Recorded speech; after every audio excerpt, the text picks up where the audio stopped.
Hello and welcome to the RSnake Show. Today is another demo day. So today we have Pellonium with us. As usual, we give them 5 minutes to give us some slideware, kind of overview on the company if they choose to use it. After that 5 minutes, we ring the gong if they've gone too far, and then they switch into the demo. Again, we're just trying to see some really cool demos here, so hopefully they give us a good show. So with that, Homayan, you want to take it away? Okay, thank you. Thank you for having us. Absolutely. Let me get the,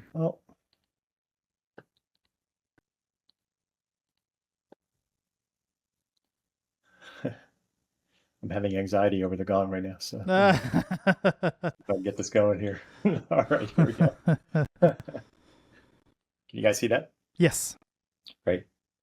So thought I'd just tee up a few slides as is customary based on what I've seen with some of your other demo days to talk about Pellonium and then hand over to Chris. My name is Homayan Yaqub, one of the co-founders of Pellonium, and joined here by my two fellow co-founders as well, Brandon Thomas and Chris Guterbaugh. So Pellonium, as you can see by the small little graphic down at the bottom left, we opted to try to become creative with the name. So named after the Roman goddess of protection, which we thought was apropos for what we built. When we think about the space and we think about cybersecurity, the numbers sort of speak for themselves. Global cybercrime is only rising, right? The number of data breaches and the average cost of a data breach continue to rise as well. The amount that we spend also continues to rise. Now, as a person who runs a cybersecurity startup, that's good news for us. But also within that is a problem. We continue to buy technologies. The average enterprise or large business environment now has anywhere from 75 to 90 different cybersecurity technologies. And yet, all we keep doing is playing whack-a-mole. We continue to evolve in the space, but fundamentally, it's time for a reset, right? Strip away the word, we really do believe reimagining cybersecurity because it's more than just an evolution. It's more than just adding more technology into the space. It's being very thoughtful, being data-driven, and being far more methodical. For us, the genesis behind why we built our platform and why we built the company was really to rethink about how we envision managing cybersecurity in organizations, right? Both public and private. When we talk about unifying the security posture, for us, this means a couple different things, right? Ensuring that we have the right level of awareness, being able to make sense of it, being able to then also prioritize, and ultimately then having the confidence to do something about it. That's really sort of where those bullets and taglines go underneath, right?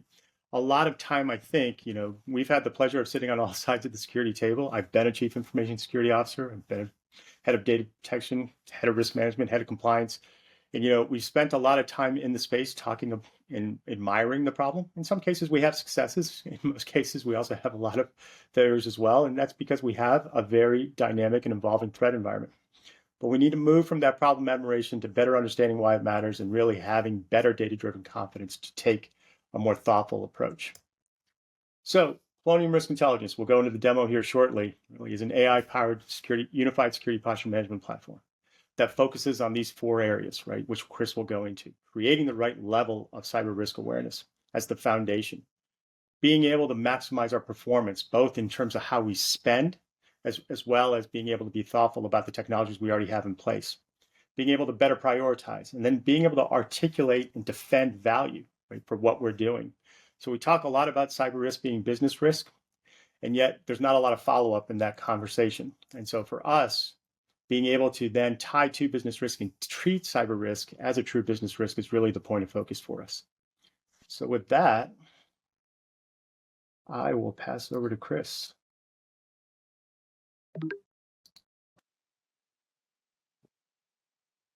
That was 3 minutes, by the way. That was good. Ah, there you go. You had no reason to be having any anxiety about that. But Trey and I have seen some ones go a little long.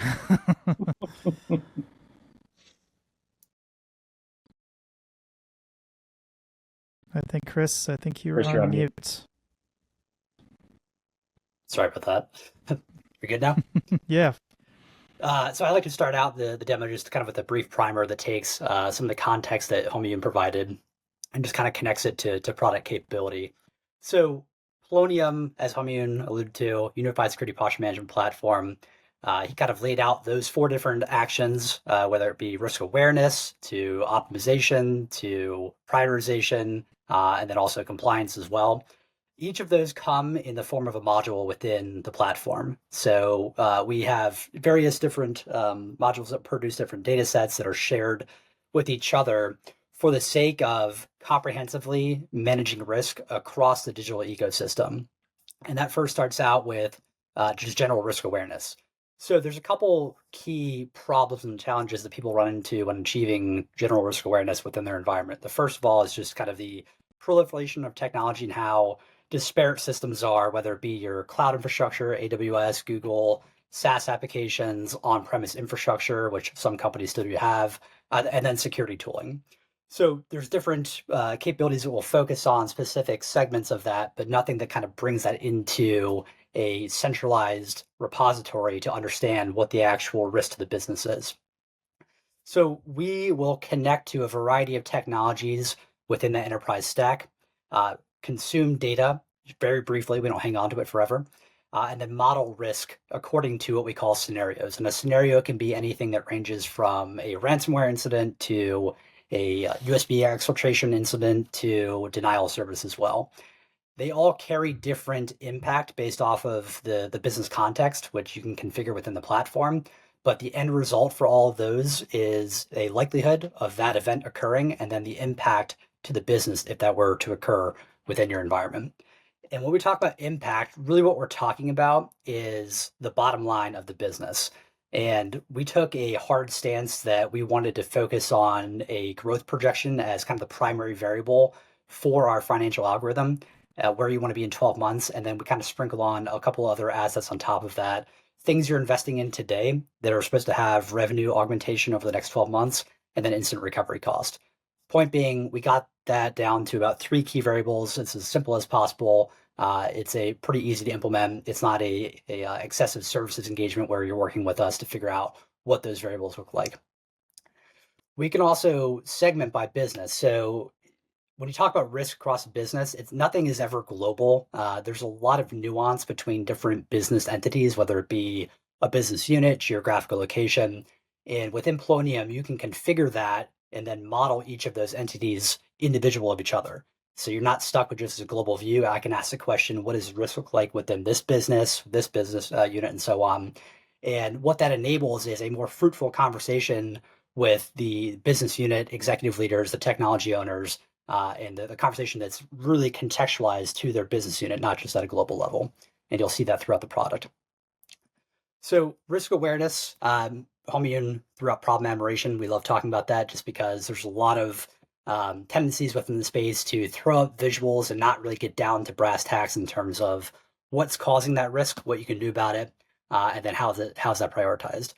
So for something like a ransomware, so we drilled into that scenario here, and we're looking at kind of that drill down beneath that top level of value at risk. And what we have are individual actions that an adversary can take that are prioritized by their current risk that they're carrying, and then the amount of risk that can further be reduced given the investments that you already have within your technology stack.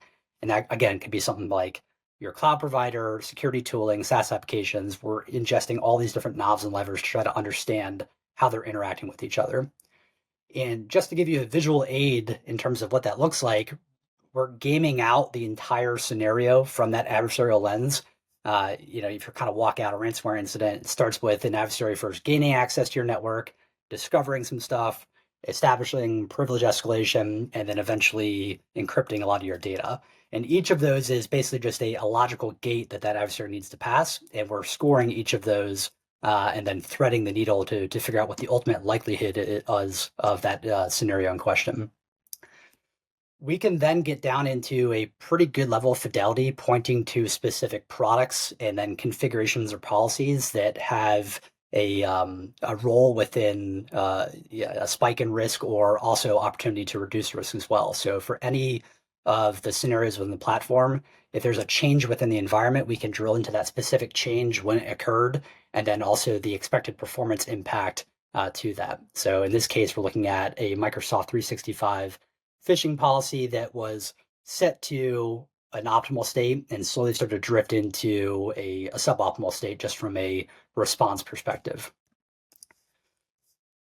So AI within the platform, what are we using AI for? We're very heavy in machine learning from a modeling perspective, but AI to us is really just a assistant, a risk assistant that you can rely on to add context and then also ask off the cuff questions to within the product. That could be trend questions. That could be, what's the most performant product within my environment? What product has most opportunity for further risk reduction?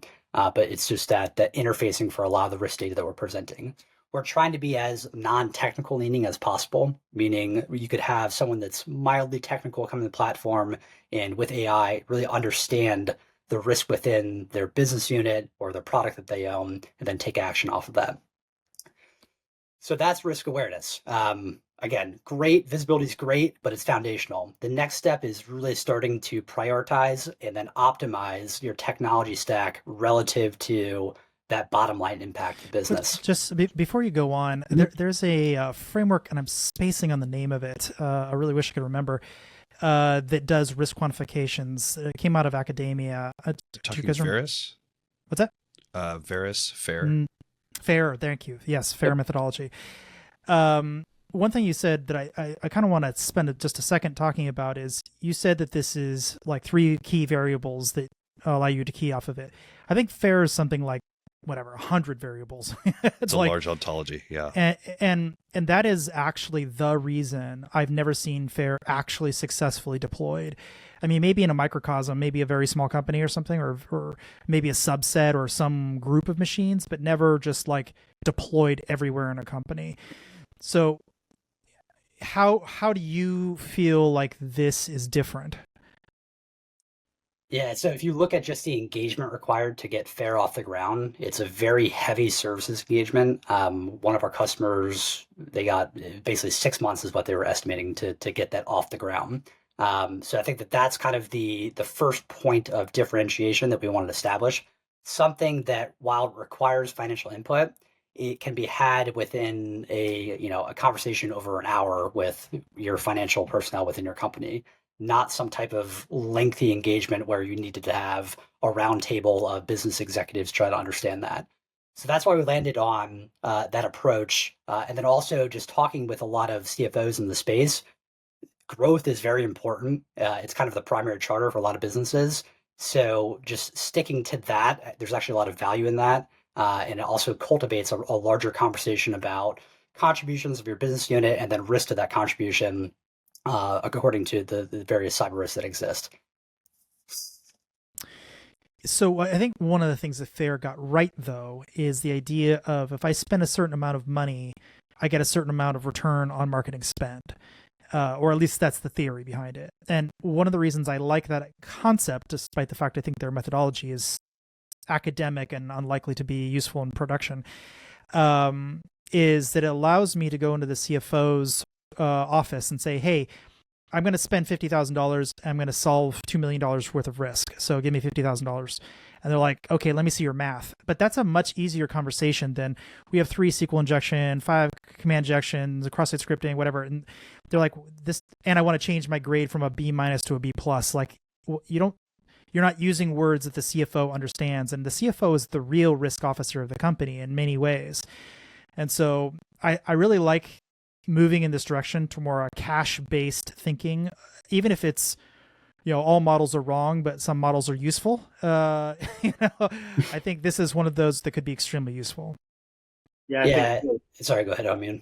No, I was just going to say, I think to your point, we took a very CFO-centric approach to this for a couple of reasons. One is, again, there's sort of the classic adage, right? Cyber risk is hard to quantify, hard to measure, hard to evaluate. FAIR serves as an approach. FAIR has, to your point again, to validate, has been hard to operationalize. I tried it in the past with relatively little success, nor was I willing to sort of expend the resources and calories on it to sort of realize it. What we realized, though, is in every forum that I have ever been in to defend my program or defend my budget, I was there with other folks in the room who are other enterprise risk carriers. Anyone who carries P&L starts first with that revenue target, that 12-month forecast or 24-month forecast or whatever basis of calculation that they have, because that's the asset that they have determined is at risk and what are the things that are affecting their ability to achieve that target. So for us, it seemed like a logical starting point. If that's the value that we determine at risk, then let's walk back from there to then determine how we build our models and algorithms to support the analysis of determining likelihood and impact. I think, as you both well know, there's a lot of discussion about the idea of cyber risk and cyber risk management, be it in the LinkedIn spheres or other forums. And it always tends to stay somewhat high level, almost atmospheric in the discussions, and there's wide variance in how it's defined. But for us, risk really comes down to a couple key components. There are threats, there are vulnerabilities, and there are assets. And for us, that asset brings us to a logical starting point to say, why don't we treat risk like any other enterprise risk, particularly those that are assigned to a P&L function, and focus on that revenue target, because it gives us an easy way to walk back from there. So a very top-down start, but allows us to get then very tactical and focused too on the impact potential exposure creates. That's great. How do you quantify that impact against the forecast? I love starting with the forecast. That's very centric to your business leaders, not just the CFO, but any of your general management tier. How do you quantify that impact? It's not looking at total disruption. Some of it will be stopping feature development or go-to-market timelines. Some of that gets into actual cost of handling different classes of incidents or the potential primary, secondary, tertiary, and to invoke some of the fair ontological concepts of what it takes to deal with an incident, not even necessarily a breach post facto.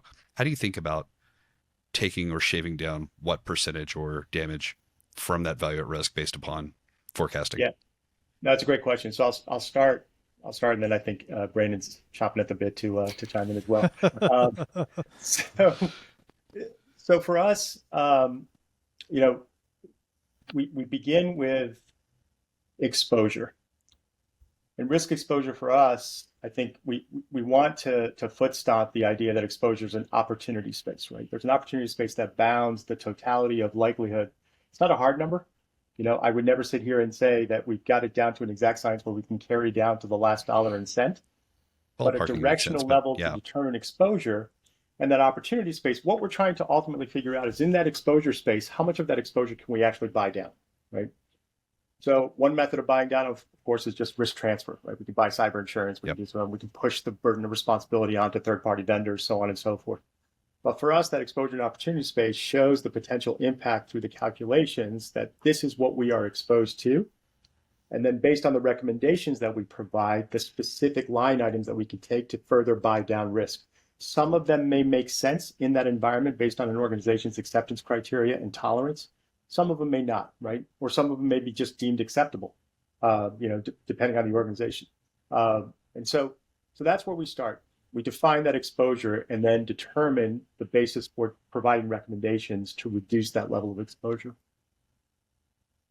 Yeah, appreciate that. I know Brent's going to jump in. Yeah, keep going. Go ahead. Yeah, Sorry. I was just going to say the basic equation is, likelihood times impact equals risk. You heard Chris talk about the calculation of likelihood.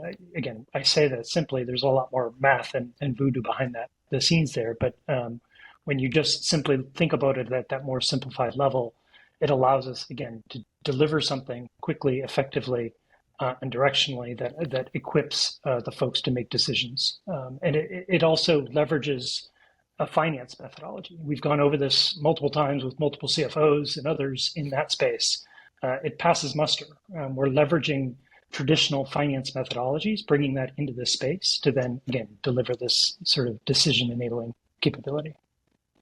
Are you informing the magnitude of losses in that exposure space? Is that tied to cyber insurance, loss tables, loss runs, public information, secret sauce internally? Well, we're bounding it, as Homayun and we've talked about, we're bounding it by that 12-month revenue forecast. So that gives us that starting point. Those two or three variables that we throw in, that's the starting point. And from there, everything else is internal to the model. Okay. We are looking at, and we're sort of, it's a constant debate for us. When we talk about loss data, be it the insurance carriers are slowly building their actuary tables. I wouldn't say that they're all defined. We've had plenty of conversations with them, which is, I think, an opportunity for us for a number of different reasons, just based on the data that we're acquiring. But there's loss data that comes from there. There's sort of the annual reports that come out from the Verizons and the IBMs and so on and so forth. We see such a wide variance that we can use it as a basis for modifying and putting in.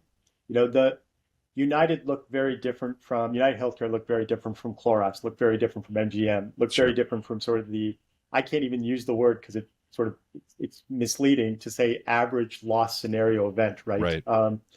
So what we do is, when Chris talked about scenarios are a very important way of organizing likelihood and impact, because the scenarios actually give the threat actor a voice and a seat at the table in our calculations.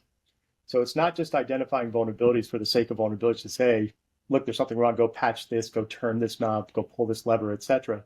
It's actually saying, this is more important, X is more important than Y. And we do that through MITRE ATT&CK, right? We take a very threat-informed view, not just to highlight the vulnerability, but to actually highlight impact, and sort of focus and direct energy against. Because sort of one of the main things that we keep hearing from security teams is sort of, there's the classic more with less, and I think now it's sort of less with less. But it's the fact that technology acquisition is not an issue.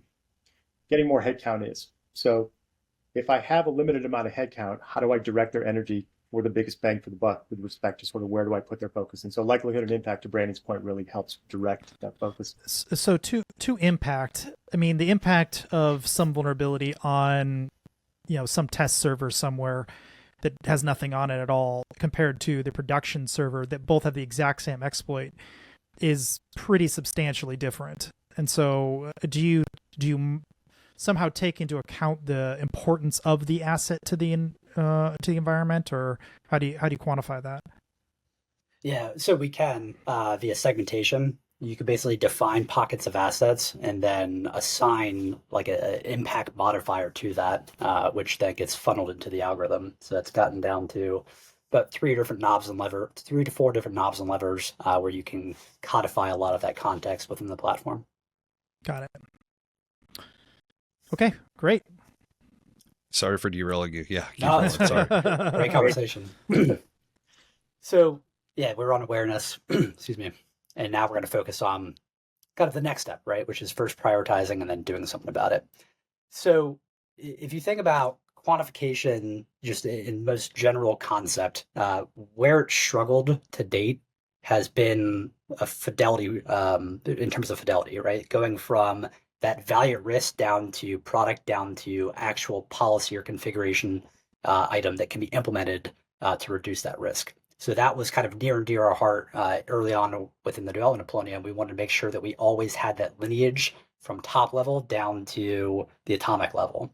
And those are evident within our recommendations. So our recommendations are financially prioritized, right, by the amount of risk that they can knock off a scenario or across all scenarios. You can be pretty specific with how you want to carve that up.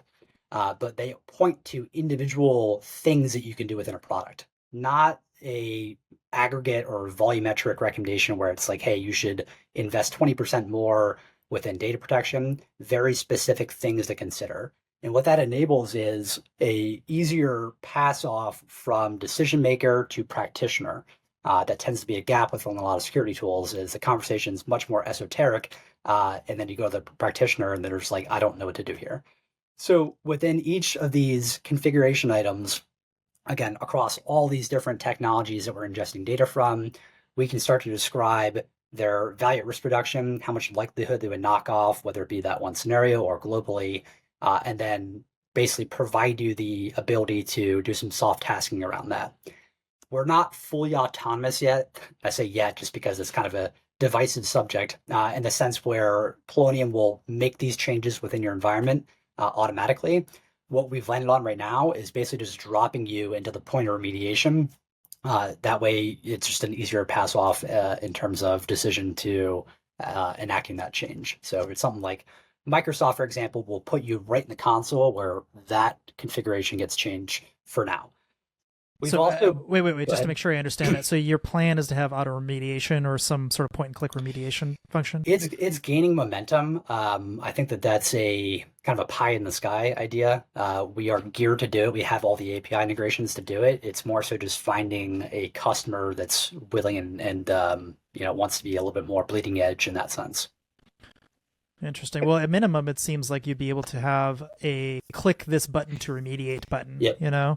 Yeah. Even if it's not auto remediation, remediation is obviously the holy grail, but I don't think anyone trusts it if they know what they're doing anyway. Right. I suppose it depends on your ICP, right? If you go to the enterprise, like it's going to have to go through several change committees, prayer committees, architecture committees, Yeah. as opposed to a smaller firm that has a handful of security folks, a couple of IT folks. Like, hey, let's try it. We could roll it back, do it.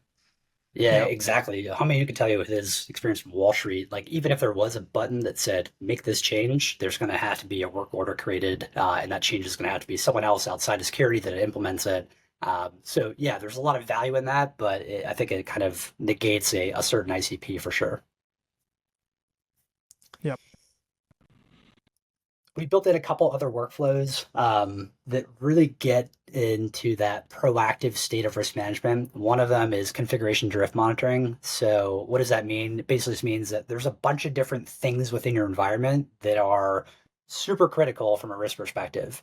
And you ask any enterprise, there tends to be a drift from that perfect state, security state, just over time. It just happens, right? You get a bunch of humans, admins, hands-on, things just kind of deviate a little bit.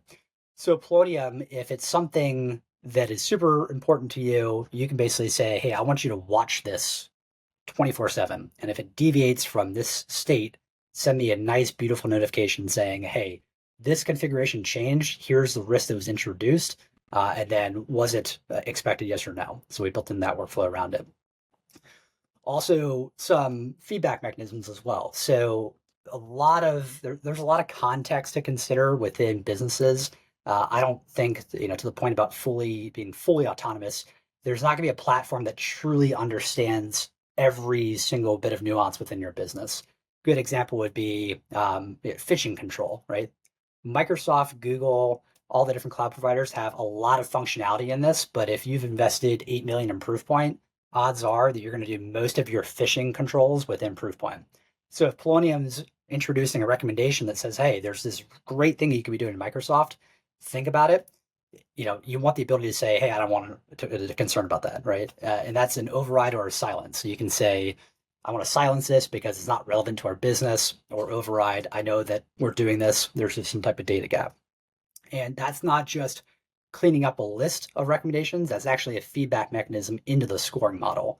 So as you go through and start to provide for that context to Pellonium, the score will improve as well. So it's kind of a double goodness there, right? You get that cleaner list, and then also a score that closer reflects the reality of your business. Chris, question on that. Oh, go ahead. Sorry, Robert. No worries.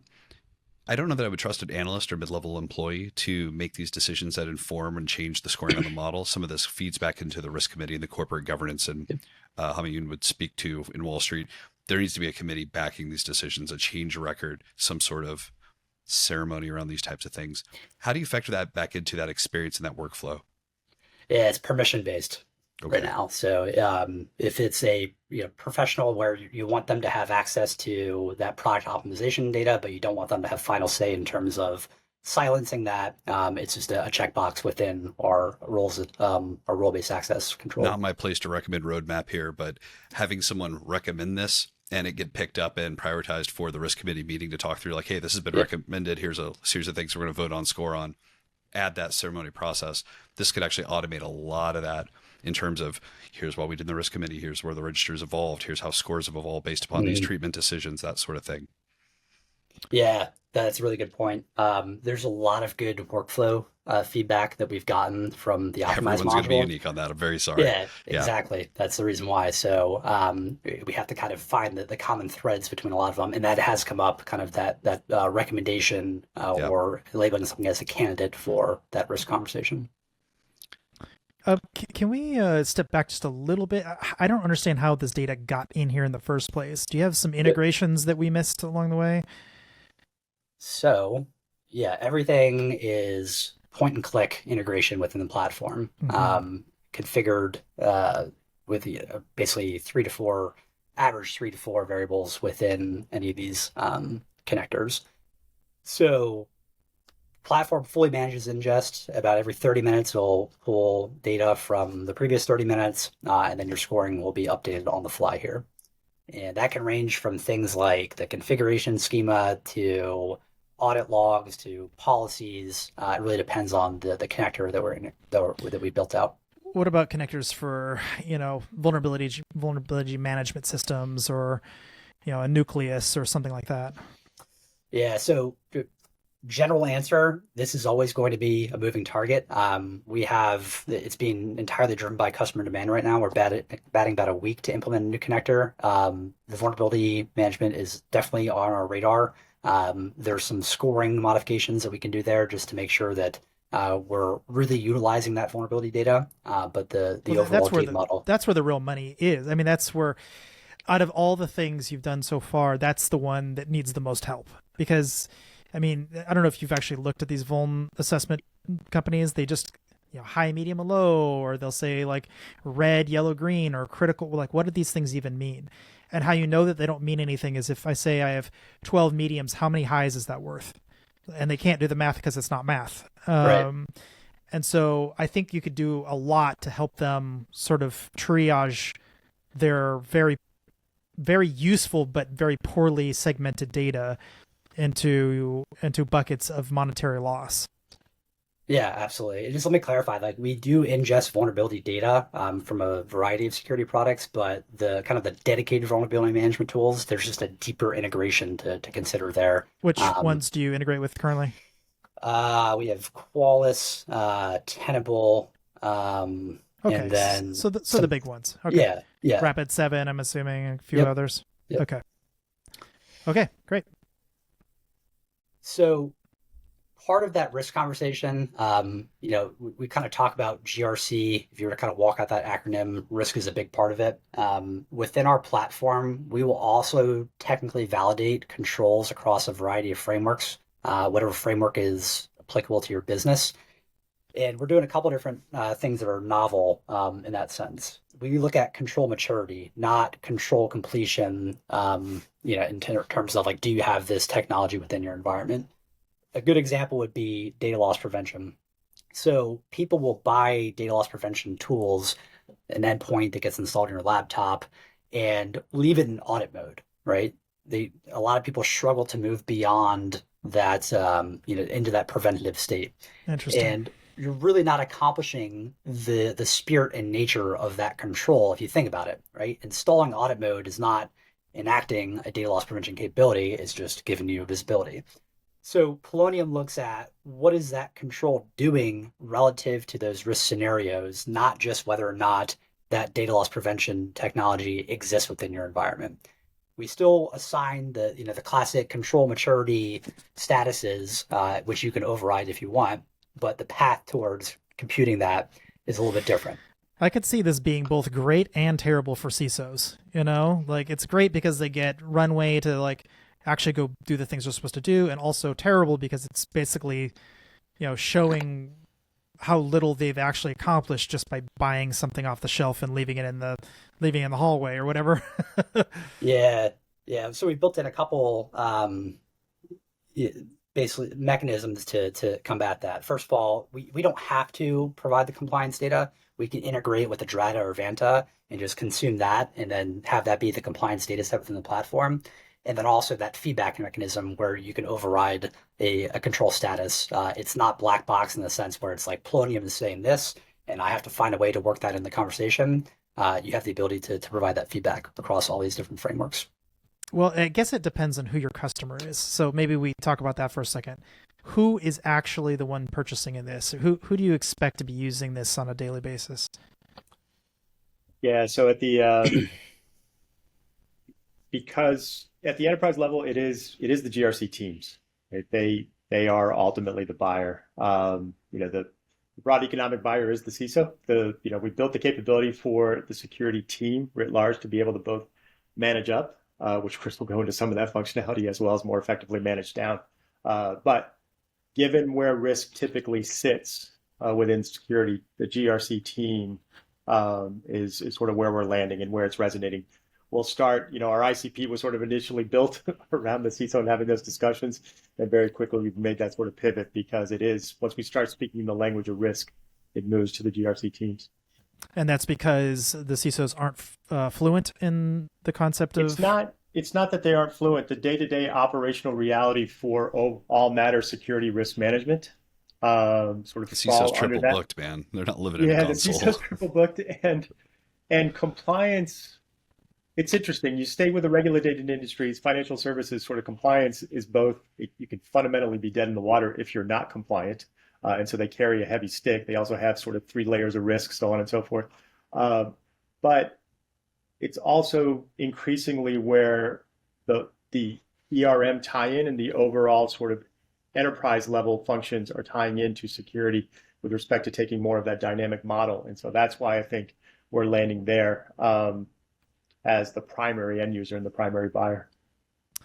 So in terms of managing up, I mean, I could see a situation where CISOs would want to use this for about 100 different projects, right? 100 different situations where they'd be like, okay, we need money for X, and here's the reason why. So to some degree, are you saying that this product is for GRC to create the reports so that the ISO can go to the CFO to get procurement dollars or whatever for spending for whatever they need? So yeah, so there are a couple use cases. So one is any organization that is our first sort of early adopter customers all found value in the capability because this allowed them to be the catalyst for essentially adopting a risk-based approach towards managing their security environment. And regardless of which framework or which standard you adopt, whether it's sort of the backbone through NIST, ISO, CIS, so on and so forth, the highest state of maturity evolves around this ability to sort of continuously evaluate, self-assess, and measure what you are doing. And so this served as sort of that underpinning. The second thing associated with that is, to your point about the CISO being able to sort of pivot on a couple different areas or use cases that they define of relevance. One of them that stood out for us was, in particular, sort of led back to when I was sitting in a chair at that point, not the CISO, that wasn't the CISO of JP Morgan Chase, but I was in the room when Jamie Dimon turned to the CISO and said, I just gave you $900 million. What did I get exactly? And it was a legitimate question from the guy sitting in the chair, a very difficult question for arguably one of the most well-funded security teams, in the Global 1000. That actually is a big problem with tech like this, generally speaking, is they're like, okay, well, you fixed 5 highs, but what did you really buy? Yeah. And if you could say, look, we have 5 full-time engineers working on security or whatever. Let's say it's a small company, and you spent whatever $1 million on their budget and their headcount over the last year, but we increased the value of the company. The actual value of this company has gone up by like $5 million or something. You multiply that times earnings or whatever, it's $50 million total value to the company after it's all said and done. That's a huge ROI. But they're thinking, well, we should probably cut 1 or 2 head because we haven't seen any degradation. We've not been hacked. Just like we have more automation, let's get rid of them. And what this could actually provide is the tools to say, no, not only should you not get rid of them, we should probably double down on this investment because we might be able to provide another $50 million worth of value to the company for only another $1 million worth of spend per year. Yeah, I mean, it's great. I think we might have you on the next couple of, if you're so willing, come in the next conversations that we have with a few of our customers. But it's a great point because there is a lot of discussion, as you well know, about this concept of value, right? How does a cost center sort of generate that value and define that value? For us, when we think about that presentation, I've had to give it myself. I've watched so many others try to do it as well. Value focused succinctly. In the language of risk, value is a hedge against the thing that you're trying to protect. How are we reducing? Back to the concept of exposure. If I can drive down exposure, and this is the opportunity cost associated with that, right? What determines the spend on things like cyber insurance? What determines the spend on things like additional investments in the stack? Each one of those should have some type of data-driven backbone to say we're doing this because, as opposed to just what I think historically has been a very framework-driven approach. And not to say that isn't foundational, but to the point about control maturity, I can do a lot of things to check the box. I see this in government all the time, right? Implement CMMC2, or now whatever the version is. I can do it for a couple $100. Right. It doesn't necessarily mean I'm more secure, because a lot of that just requires a simple binary control that's put in place. I would say the most succinct way I can describe it, and it gets everyone's hackles up when I say it, but I think it's really succinct. I don't think companies are worth what people think they are. It's a hidden loss that they have just not realized. So it's an unrealized loss. And what you're really showing them is, well, if the loss were to be realized, here's what the realized loss would be. But it just hasn't happened yet. And so you're thinking everything's okay because you just haven't realized it. But when it does happen, you're going to go, actually, our company isn't worth as much as we thought it was, because there's all this loss, all this technical debt, all these, insurance claims you got to pay out or whatever. Whatever that loss is, it's going to happen. We need to account for it ahead of time and hedge against it. That's a great point. Yeah, absolutely. Is there a calibration exercise where those unrealized losses are gathered? So, for instance, we discovered a couple development teams were hard coding creds. We had to pull them off feature development and inventory cleanup, rotate creds, and then correct all that. So we're cleaning up, to Robert's point, technical debt. Is that something that's captured? Is there a flow to do that in this platform? It's on So the I roadmap's think an acceptable answer too. So there are application security posture management platforms out there. That would be my roadmap answer. I think that you can also account for a lot of that via what I'm showing you now, the risk register.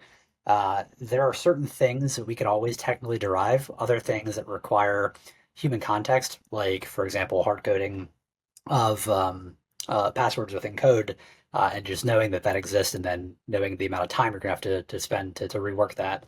So I think that's kind of, it could be either or, right? For any of these risks within our risk register, whether it be access control, you can even have one here around code hygiene. You can come in here and you have a starting point, which is all the technical risk. Again, that could be based off of what we're consuming off of a application security platform, but you can also insert more qualitative risk as well, right? And that could be negative or positive. Negative being that there's this other pocket of risk that exists, or I have an insurance policy in place that's going to carve some off that as well. So one of the things I found when I was doing a similar exercises a handful of years back is there's actually a type of asset class where the asset is actually not worth anything. Like, it's actually a negative number. Like, for example, if I have something sitting in EC2 and it's just sitting there, burning a hole in my pocket, that is not a positive asset. And yet I can lose money on it. It can be worth negative amount to keep it around, and I can lose money on it. So it's not a simple just multiplication table. There's actually like some pretty complicated understanding of true accounting practices that needs to be put in place if you're going to be looking at the value of any old asset in context of a risk register like this. Yeah, no, that's a great point. Definitely that we see pretty common across customers. I think that it sounds like your example is getting away from kind of that security risk, although there could be security risk with an unknown asset just sitting there. But you're more so talking about kind of the contribution over to the overall business being negative. I mean, that's what you have in business. You have CapEx, you have OpEx, and you have revenue. And OpEx is a negative number. It's not a positive number. Like, I can have 1 million EC2 instances doing nothing all day, or a bad guy could spin up a whole bunch of EC2 instances on my behalf. That's still a massive operational cost that I wasn't expecting, or I shouldn't have in the first place. And you can use that. To me, this all feels like this really belongs to the CFO. I mean, I realize you have a different buyer, but ultimately the CFO has to make that decision. Does this machine belong on the internet, or should we get rid of it? Or should I defend it? That's the other alternative. Like, you mitigate the risk, you remove the risk, you insure against the risk. I mean, there's a bunch of different ways to handle it, and all of those things I think are on the table for a CFO. Yeah, absolutely. Absolutely. I think that, to your point though, it's more of an OpEx conversation. I can remember the previous startup I was at, we had our specific team had about a $75,000 a month AWS bill. It turned out about 50 of that was excess. So that conversation was more so just around the absurdity of it all, not necessarily the security risks that were introduced that apply to a specific scenario. But good point. Very good point. So risk register, sorry, I kind of jumped into that without talking about the path towards our current implementation of the risk register. This still lives in spreadsheets with a lot of enterprises. And when I say a lot of enterprises, it could be 50,000 employees, 75,000 employees, even in the year 2024. So we saw something that was ripe for innovation. And what we landed on was being able to automatically populate technical risk within your environment into the risk register that are an aggregate of various controls across all scenarios, right? So we're not looking at this ransomware lens or this exfiltration lens or this denial of service. It's more so here's this bucket or category of controls that is either suboptimal or optimal across all scenarios. Here's the inherent risk that you're carrying, and then the residual. So we provide a starting point for residual. And this is kind of getting into the example with the... What do you mean by residual? What does that mean? So how much risk you've knocked off of that inherent risk. Yeah, after treatment. Yeah. So afterwards, I see. Yeah. And we're leveraging all the recommendations that we have to basically just paint a picture of the art of the possible, right? If you were to run through and do these 10 recommendations that we know apply to this control group, here's what residual will look like. It's up to you to start to decide to do that or to silence them. That way you're kind of moving towards the reality of your environment. And you could also overlay more qualitative stuff on top of that as well. So we've offloaded a lot of that, the technical computation of that to the platform. Whereas, if you're doing the spreadsheet approach, you have analysts who are constantly, I don't want to say guessing, but having a lot of conversations with risk owners and trying to understand what the inherent is and also what they can do about it. There's other qualitative risk. So I was talking about treatment plans that are qualitative, but you can also have a qualitative risk that's just completely disconnected from the stack as well. And instead of having, kind of a fragmented risk register where you have technical and then qualitative, we just built in the capability to also assess some of those qualitative risks as well. So if we were to pick on one, inadequate ransomware protection, again, that might apply to 6 different scenarios. It might involve 2 to 3 different capabilities, but overall point being, we can tell you how much risk you're carrying based off of that control group, and then where you're at from a residual perspective based off of the recommendations that are on the truck. So we have our automated treatment plans, which is basically just a roll up of all the recommendations that apply to that control group. And that takes you back into the optimize module where you're either deciding to implement, to silence, or to task within the platform. This is also where you would insert insurance policies as well. So that's actually going to be one of my next questions. Are you guys working with the insurance providers?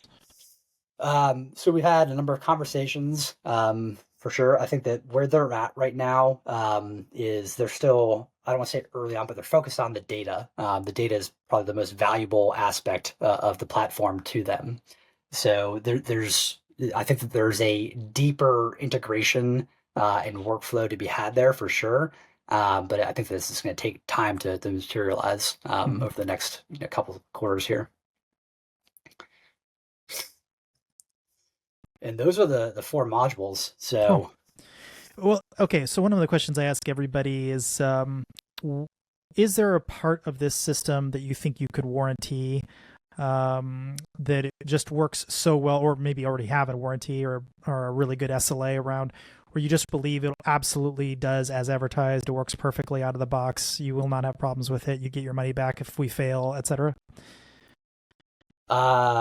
So I'm just going based off of customer feedback here, not our feelings or hopes and desires. The observe module, which again is that general risk awareness, is where we've gotten the feedback that we are pretty spot on, obviously not to dollars and cents to HomeUnion's point, but orders of magnitude spot on. So that's something that we feel very confident about, working with those customers and just having them go through a lengthy engagement with Deloitte that produces a very similar number. The fact that we're pretty close to that, I think it speaks volume to that, and it's probably the first thing to be top of mind for us to answer your question. But if it weren't the same, that doesn't necessarily mean that they're right, So I wouldn't would hedge that to Be careful Yeah. with that number. That's a good point. Yeah. Yeah. You don't want to, you want to be the perfect medium between shocking and also, yeah, not surprised. So right down the middle. Okay. Well, you mentioned a couple of things you have on your roadmap. Anything else you specifically want to talk about that's like super important that people should know about that's coming up? Yeah. So tabletop exercises are foundational within risk. And what I mean by that is kind of gaming out a scenario where something happens within your environment. Here's all the different options, and then working through that with someone. We want to take our data architecture and just allow end users to play with it. What if I make this configuration change here? What if I introduce this threat here, and then see the scoring and value at risk change on the fly, not waiting for some type of large job to run. So think of it as just like a risk network where you can interact with all these different artifacts, jiggle different settings, and then see the top level output. So that's kind of one of the big primary modules that we have. That seems like it would also feed into another subsystem for recommendations. Like, here's, if I only have $50,000, where would I spend that $50,000 or whatever? Yep. Yeah. So, yeah, we have a couple different flavors of that tabletop exercise. Budget simulation is one of them. Divestment is a big one as well, which tends to be a touchy subject. But if I were to rip out this product that I am spending $6 million a year on, what would risk look like? So there's a couple different flavors of that tabletop exercise, but they all focus around various decisions that should be made within a security program. What about M&A? I'm going to let Brandon jump in on because he's super passionate about this one. Yeah, we've had some conversations in that realm, both on, pre-sale, getting an organization ready by having this level of fidelity to feed into the deal, to basically reduce risk on the deal as well as reduce time to close. And then, of course, on the other side, when you're trying to optimize, you're doing all sorts of things. When you take over a company, most are doing it fairly blindly to the cyber risk impact. And so we would be able to give you that fidelity and that visibility to understand the ramifications, sort of the butterfly effect of all those various operational decisions that you might be making, to ensure you are truly, like you. I love this idea, the unrealized loss, to make sure whatever valuation you're going for, you're taking into account any sort of unrealized loss that may be lurking that could impact the value of the business. I mean, I'm pretty passionate about this topic as well. We actually found a number of situations where assets would grow, would they shrink, or they stay the same. If they grew, they were often people trying to make their company look bigger than it actually was to like increase the valuation. If they shrank, it usually was they were doing something bad before, and it's kind of useful to know what that bad thing was. Like they were in gambling. It's like, okay, maybe their books are cooked. We got to go really look at that. Or change, and the change just means that they didn't really have a good security policy, and now they're running around with a USB stick trying to install stuff real quick. And anything like that along the path is a very useful metric when you're trying to get in the boardroom and say, actually your company just isn't worth as much as you think it is. It's, give me a $50 million discount and then we'll make this deal happen, because that's how much unrealized loss you have in the system that we're going to have to go deal with. So I think there's something really interesting buried in there.